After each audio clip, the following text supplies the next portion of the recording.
जय सिया राम, जय सीताराम, जय हिंद, जय भारत। आज मैं आप लोगों को मतलब 10वीं का चाहे आप अर्धवार्षिक मान लो, चाहे वार्षिक मान लो, चाहे मतलब त्रैमासिक मान लो, ये प्रश्न ऐसा है कि किसी में भी आ सकता है। बहुत इंपॉर्टेंट क्वेश्चन। थेल्स प्रमेय, इसके 3 नाम है, थेल्स प्रमेय या बीपीटी प्रमेय या आधारभूत समानुपातता प्रमेय, है ना। ये इंग्लिश में लिखा है, if a line is drawn parallel to one side of the triangle to intersect the other two sides in distinct points, the other two sides are divided in same ratio. Hindi में बोला जाए, यदि किसी त्रिभुज की एक भुजा के समांतर अन्य 2 भुजाएं को भिन्न भिन्न बिंदुओं पर प्रतिच्छेद करने के लिए एक रेखा खींची जाए तो ये अन्य 2 भुजाएं आपस में समान अनुपात में विभाजित हो जाती हैं। ये आपका थेल्स प्रमेय है। अब इसको सिद्ध क्या करना है, इसी चित्र मतलब परिभाषा को लेके आपको आगे काम करना है। अब समझना है बात को कि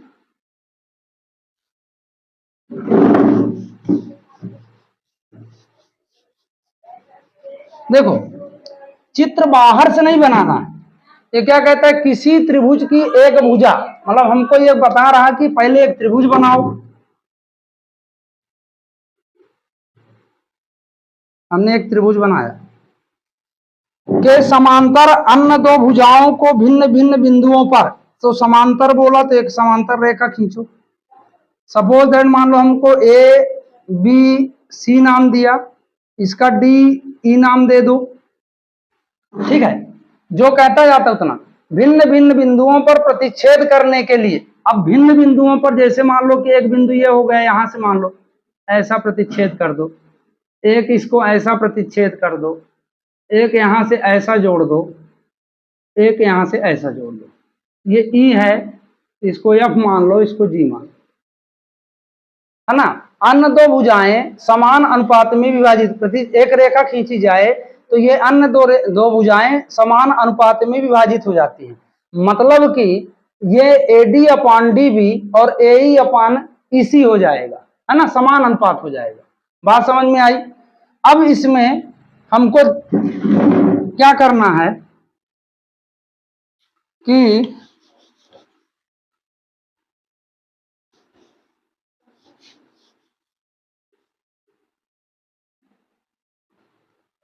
दिया है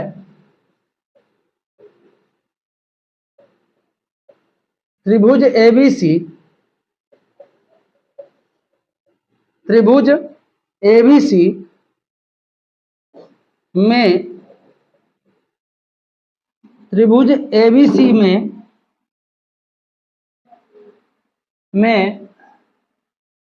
डीई समांतर बीसी रेखा है या खींची।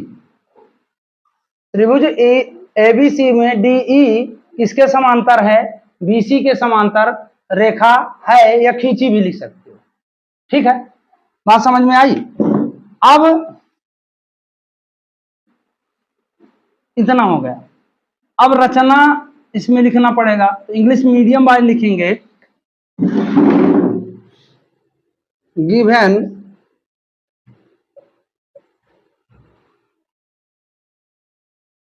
ABC is a triangle and DE is a parallel, D is parallel line to side BC। मतलब डी जो है समांतर किसके है, बीसी के, है ना। इतना समझ में आया। अब इसमें आप रचना लिखो, क्योंकि हमने कुछ रचना की। इंग्लिश दिया है गिवन दैट, इंग्लिश वाले लिखेंगे गिवन दैट। रचना कॉन्स्ट्रक्शन,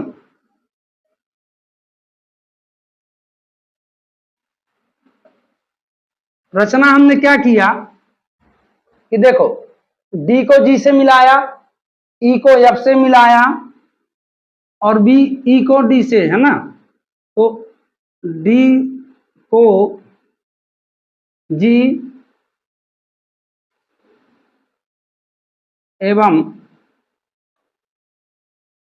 ई को एफ से तथा इसी तरह बी को ई से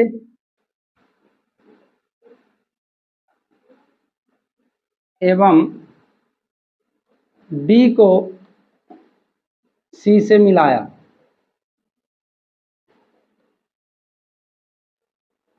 ठीक, अब इसमें हम ऐसा कर सकते हैं कि join DG E F BE and DC, Hindi medium वाले।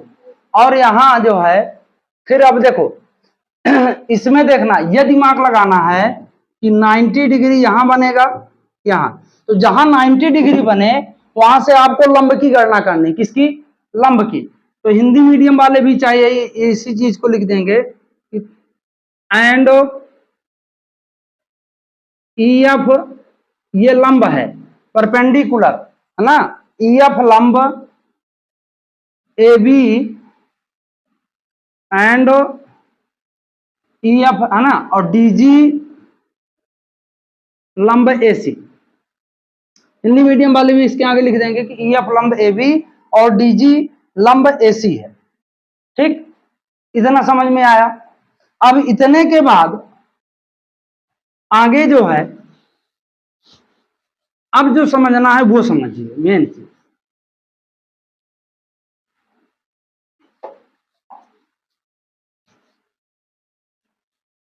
अब इसको गौर से देखा जाए तो त्रिभुज तो एक है, इसके पहले दो खंड हुए, फिर इसमें एक त्रिभुज बना डी ई एफ, है ना, या एफ ई डी मान लो, डी ई बी है, या बी ई डी मान लो, डी ई सी है, या सी ई डी मान लो, मतलब इस तरह के त्रिभुज है।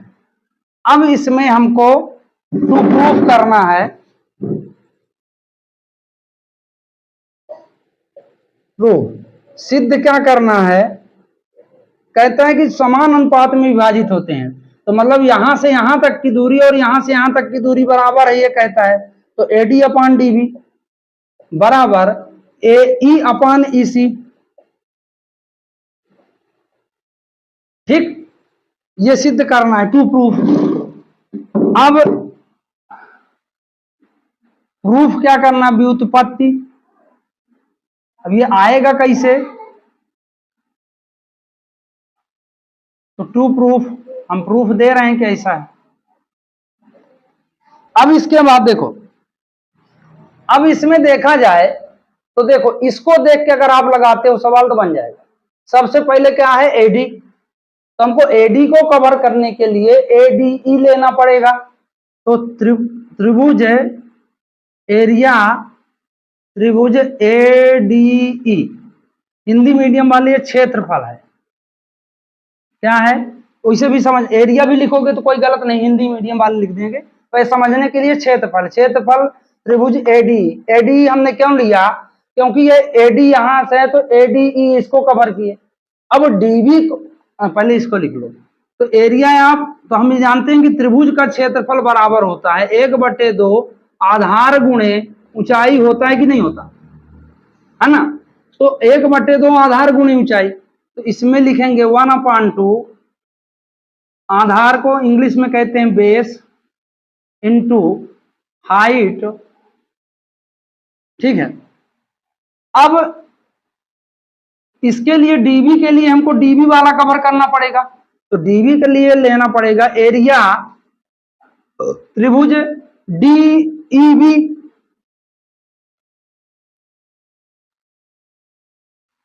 तो ये भी त्रिभुज है तो इसमें भी वही लगेगा, 1/2 गुणे बेस इंटू हाइट, 1 हाइट मतलब half into base into height. अब यहां आधार है और हाइट मतलब होती है ऊंचाई, ठीक।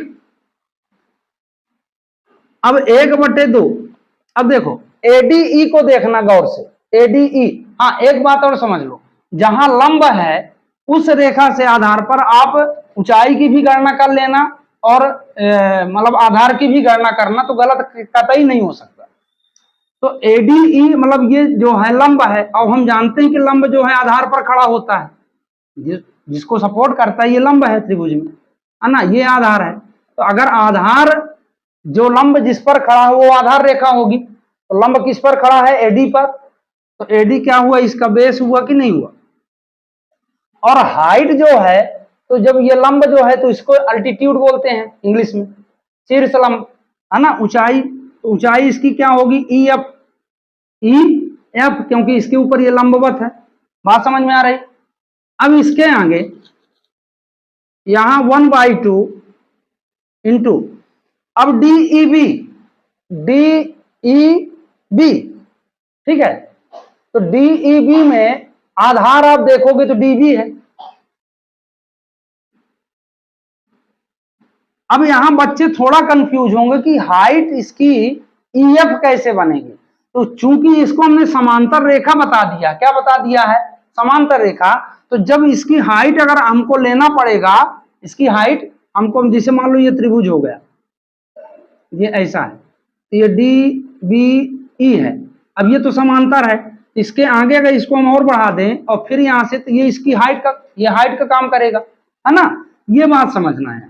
तो यहां क्या हो गया, ई एफ, ठीक, ये से ये कट गया, इससे ये कट गया, ये हो गया एडी अपॉन डी बी, ये हो गया पहला समीकरण, ठीक है। ये तो मैथ की भाषा, और ट्रिक की भाषा समझो। आप ये दिमाग लगा लो कि अगर ऊपर एडी आया है तो नीचे डीबी आएगा ही आएगा, ठीक। और अगर एक की हाइट हमको समझ में आ गई तो दूसरा उसको रख लेना, क्योंकि दो हमको काटना है, ये ट्रिक है, नियम नहीं है, मतलब ऐसा रट लेना दिमाग में कि ईएफ अगर ऊपर आया तो नीचे भी ईएफ आएगा, अगर सपोज दैट यहाँ बीसी आया तो यहाँ भी बीसी, क्योंकि ये कटना ही कटना है, हमको दो ही सिद्ध करना है, बिल्कुल ये ट्रिक अपना लो, ठीक है। अब इसके बाद ये समीकरण 1 हो गया। अब आगे चलते हैं, आगे ये देखते हैं कि अब इसकी बारी है एई, तो एई देखो, तो इसको, इसके लिए भी हमको त्रिभुज एरिया, त्रिभुज एडीई ही लेना पड़ेगा। क्यों लेना पड़ेगा, क्योंकि हमको एई लेना है, तो एई तो यहीं तक है, तो त्रिभुज एडीई है ना। अब इसके बाद एरिया ईसी लेने के लिए, ईसी लेने के लिए हमको त्रिभुज डीईसी लेना पड़ेगा, ये देखो डीईसी, है ना, ईसी उससे कनेक्ट है, तो डीईसी। अगर इतनी बात मेरी समझ में आ गई तो थेल्स पर में आपको बन जाएगा, मतलब एरिया मतलब क्षेत्रफल, हिंदी मीडियम वाले यहां क्षेत्रफल लिखेंगे, ठीक है। अब वही सूत्र लगाना है, 1/2 base into height upon 1/2 base into height, ठीक है। बार मतलब आधार ये हो गया, ये आपकी ऊंचाई हो गई हिंदी मीडियम वालों के लिए। अब देखो, तो एरिया त्रिभुज एडीई में नहीं, तो 1/2, अब एडीई के लिए, एडीई के लिए आधार पहले क्या था, जब इधर लिए डीबी ज्ञात करना तो एडी लिए, और इधर एई हो जाएगा, होगा कि नहीं होगा, बात समझ में रही। जिसे देखो ये यहां से चला तो ये आधार इसको मानेंगे, क्योंकि ये लंब रेखा इसको लेना है, डीजी लेना है, तो जिस पर लंब खड़ा हो वो आधार रेखा होती है। अब हमारी रेखा क्या है, एई, तो एई लिए, और हम ये जानते हैं कि अगर जिस पर ये, इसकी ऊंचाई क्या होगी, ये डीजी होगी, है ना, तो डीजी होगी, डीजी लिख दिए। अब 1/2, अब एई का मान, वो सॉरी, अब इसमें आधार जो है तो डीईसी, अब देखो, अब इसमें ईसी आधार होगा, क्योंकि ये कर्ण रेखा कहलाएगी इस त्रिभुज के लिए, सबसे लंबी रेखा कर्ण रेखा त्रिभुज में। तो इसी क्या हुआ, इसका आधार हुआ। और इनटू मैंने क्या बताया कि ये वही ट्रिक फिर लागू होगा, मतलब जो अभी समझाया कि इसको आगे बढ़ा के हाइट यहां से लेना है, क्योंकि ये समांतर रेखा है, इसको मान नहीं सकते, इसके आगे लेना है। तो डीजी आया। और ट्रिक वाली भाषा इसमें भी देखो कि यहाँ ए ही था तो यहाँ ए ही आया, बटे में ईसी आया, और डीजी कटने के लिए 1/2, मतलब एक बार जो लिखो नीचे ऊपर लिख लेना, सामने से कट जाएगा ये, और ये बचा है आपका ए ई अपान ईसी। ये समीकरण हो गया आपका 2। ठीक है ना। ट्रिक से भी लगा सकते हो, वहां समझाना तो नहीं है पेपर में, आपको लगाना है, आपको वहां नंबर लेना है, समझाना अपने लिए है ना, अपने लिए समझना। तो अगर मेरी ट्रिक भी याद रखोगे कि ऐसा, ये मतलब ये याद रखना कि इसमें 2 चीज कट जाएंगे और जितना हमको प्रूव करना है वही आएगा। ठीक है, अब आगे चलते हैं। अब देखो, एक में एडी अपॉन डीबी, पिछले वाले में आया ए अपॉन, लेकिन दोनों अलग अलग हैं, और हमको ये सिद्ध करना है कि ये दोनों समान है। ये दोनों क्या है, समान है, बराबर है। तो इसके लिए हमने 9th में एक प्रमेय पढ़ा था कि अगर समान आधार और एक ही समांतर रेखाओं पर जितने त्रिभुज बनते हैं वो आपस में बराबर होते हैं, है ना। पढ़ा था कि नहीं पढ़ा था कि समान आधार, देखो यहां लिखना पड़ेगा, समान आधार तथा समांतर रेखाओं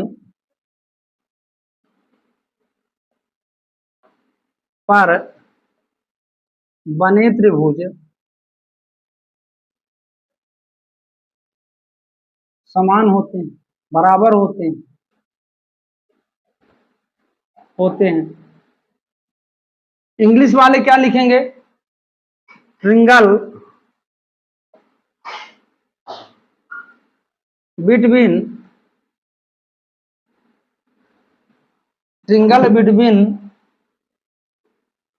same parallel lines and same base. Triangle between same parallel lines and same base are equal,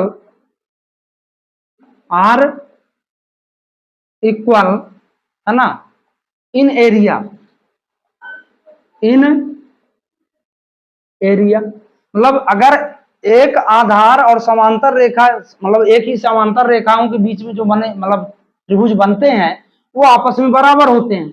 अब अगर इसको गौर से देखा जाए तो जो डीईसी है, डीईसी है, और पिछले वाले में क्या था, डीईबी, डीईसी और डीईबी एक ही समांतर रेखा और एक ही आधार पर बने, इसलिए दोनों त्रिभुज क्या होंगे, आपस में बराबर होंगे। देखो ये डीईसी यहां तक और डीईबी सेम बेस, सेम मतलब पैरेलल लाइन। ठीक है, तो हम यहां लिख सकते हैं कि एरिया डीईबी बराबर एरिया त्रिभुज डीईसी। हो जाएगा कि नहीं हो जाएगा, है ना। इस प्रमेय के अनुसार से समान आधार और समांतर रेखाओं पर बने त्रिभुज समान होते हैं, समान आधार भी है, समांतर रेखा भी है, इस पर दोनों त्रिभुज बन रहे हैं डीईसी और डीईबी, तो दोनों बराबर हैं। और हमको यही सिद्ध करना था, क्योंकि ऊपर तो हमारे त्रिभुज दोनों में एडीई है और नीचे का अंतर था, तो नीचे का अंतर मिटाना है हमको। यहाँ डीईबी था और एक में डीईसी आया, तो ये नीचे वाले को हमको बराबर करना है, नीचे वाले को समीकरण के बराबर करना है। तो बराबर ये प्रमेय लगा दिए, बराबर हो गया। तो जब ये बराबर हो गया तो इनके जो वैल्यू हैं वो भी बराबर हो जाएंगे। अतः सिद्ध होता है